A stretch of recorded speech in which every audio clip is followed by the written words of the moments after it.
എനിക്ക് സ്നേഹം കിട്ടുന്നുണ്ട്. അതുകൊണ്ട് മലപ്പുറം ജില്ല ഇപ്പൊ എന്റെ ആത്മാവ് പോലെ ആയിക്കൊണ്ടിരിക്കുകയാണ്. പ്രോപ്പറായിട്ട് തിരുവനന്തപുരത്താണല്ലേ? അതെ, പ്രോപ്പറായിട്ട് തിരുവനന്തപുരം നെടുമങ്ങാട് സ്വദേശിയാണ് ഞാൻ. ഇവിടെ മലപ്പുറത്ത് വന്നിട്ട് എത്ര വർഷം? മലപ്പുറത്ത് വന്നിട്ട് 2 വർഷം. അതില് കുറച്ച് ഒരു വർഷം കൊണ്ടാണ് ഞാൻ വരയ്ക്കാനും ഒക്കെ ഇറങ്ങിത്തിരിച്ചത്. എങ്ങനെയായിരുന്നു ഈ തരത്തിലുള്ള ഒരു ടോപ്പിക് എടുക്കാനുള്ള കാരണം? പണ്ടേ എനിക്ക് സ്കൂളിൽ പഠിക്കുമ്പോഴേ വരയ്ക്കാനൊക്കെ ഭയങ്കര ഇഷ്ടമുള്ള ഒരാളാണ്. പക്ഷെ നമുക്ക് പഠിക്കാനുള്ള സാഹചര്യമൊന്നും ഉണ്ടായിട്ടില്ല. പഠിക്കണമെന്ന് ഞാൻ ഒരുപാട് ആഗ്രഹിച്ചിരുന്നു, ഇതുവരെയും നടന്നിട്ടില്ല അത്. അപ്പൊ പിന്നെ കല്യാണമൊക്കെ കഴിഞ്ഞു പോയി, വീട്ടമ്മയായി, അങ്ങനെ ഇരുന്നിട്ടും ഇതിലേക്കൊന്നും എത്തിപ്പെടാനൊന്നും കഴിഞ്ഞിട്ടില്ല. പിന്നെ PSC ടെസ്റ്റ് എഴുതി പോലീസിൽ വന്നിട്ട് ഇപ്പം 6 വർഷമായി.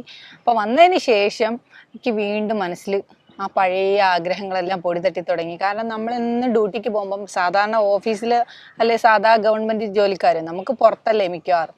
അപ്പം